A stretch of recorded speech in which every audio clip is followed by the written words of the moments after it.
Hello guys, আমি ঝর্ণা। তো চলে এলাম এই যে পাকা ঘরে সিঁড়ির কাছে। আমি বসে বসে তোমাদের সঙ্গে কিছু কথা বলবো ভাবছি, মনে পড়লো তাই কথাটা বলছি। বন্ধুরা, এই যে দেখতে পাচ্ছ আমার ভিটিলিগো অসুখ হয়েছে। তো যখন আমার প্রথম বিয়ে হয় তখন আমার বেশি ছিল না, একদম অল্প অল্প ছিল, জানো তো। পায়ের কাছে ছিল, আর একটু পিঠের কাছে ছিল, আর বুকের কাছে একটু ছিল হয়তো। তো তখন যখন আমি শ্বশুর বাড়িতে যাই তখন মানে আমার শাশুড়ি মা শুধু বলতো, মানে ঢাকতে বলতো, শুধু বলতো ঢাকো ঢাকো। মানে কোনো সময় বলতো না যে এটা হয়েছে, হলে কি কি হবে, হয়েছে তো ডক্টর দেখাবো, মানে ডক্টর দেখাবার ভয়ে এতটা করতো। কোনো জায়গায় নিয়ে যেত না, যদি কোনো জায়গায় বেড়াতে বলো, কোনো জায়গা বলো, নিয়ে যেত না। মানে যদি লোকে দেখে নেয় যে এই অসুখটা হয়েছে, তাহলে বলবে কেন বেটার ছেলে বিয়ে দিয়েছো এরকম অসুখ আলা বইয়ের সঙ্গে, এটা বলবে বলে কোনো জায়গায় নিয়ে যেত না। মানে নিজের মতো করে কোনো দিন আমাকে নেয়নি। যদি ভাবতো নিজের মেয়ে তাহলে ওরকম করতো। আচ্ছা, এই অসুখটা যখন পরে, যখন গোটা গায়ে ছড়িয়ে যাবে, তখন কি আর লুকানো যায় বলো তো? তো সেই জন্য আমাকে কোনো জায়গা নিয়ে যেত না। তারপর সব সময় বলতো, পায়ের কাছে একটু ছিল, সব সময় ঢাকতে বলতো। তো তখন তো আমি শাড়ি পরে থাকতাম, সব সময় কি ঢাকা যায়? কাজ কাম তো করবো না। আচ্ছা, আর এই অসুখটা হলে সবাই দেখলেই বা কী হবে বলো?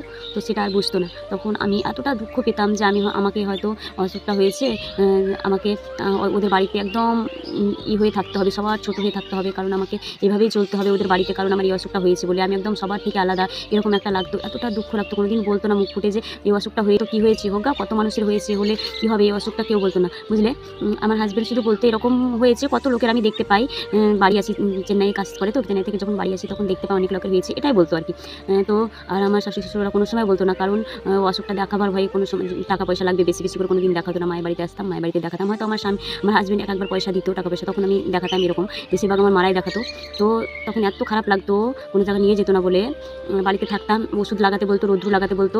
তো আমার মারা হলে কি বলে বাড়িতে, যে একটা টাইম দিতে হবে, ওকে তো একটা টাইম আছে ওষুধ লাগাবার, একটা টাইম মলম মেখে রৌদ্র বসে থাকবে, এরকম একটা বলে। আর শ্বশুরবাড়িতে কি কাজ, মানে কাজগুলো সবই তো আমাকে করতে হতো। সেই জন্য কাজগুলো আমার শাশুড়ি ভাবতো, যে শাশুড়িমা ভাবতো আমাকেই করতে হবে বলে, আমাকে আমার শাশুড়িমা ওষুধ লাগাবার টাইম দিত না। আর বলতো না, যদি নিজের মেয়েরই হতো সেভাবে বলতো না যে তোর এবার টাইম হয়ে গেছে, ওষুধ মেখে একটু বসে থাকা রৌদ্রুতে, এরকম করে কোনো সময় বলতো না। তখন দুঃখ পেতাম যে আমি কোন বাড়িতে পড়লাম, এরকম একটা দুঃখ হতো, প্রচুর দুঃখ, কি বলবো, আমার জীবনে প্রচুর কাহিনী।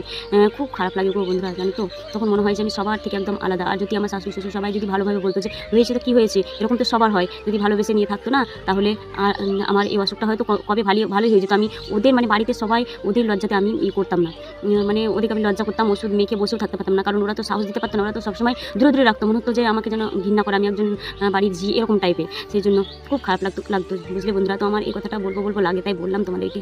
তো বন্ধুরা, তো এই অসুখটা আমি নিজে করিনি, আমাকে ভগবান দিয়েছে, আমি কী করবো বলো। তো এই কথাটা বললাম বলে অনেকেই বলবে যে ফেসবুক প্ল্যাটফর্মে এটা বলানো উচিত নয়, কিন্তু আমার মনে হচ্ছে বললে না আমার মনটা একদম পাতলা হবে। বন্ধুরা, তোমরা তো আমার বন্ধু না, তোমাদেরকে যদি না শেয়ার করবো কাদেরকে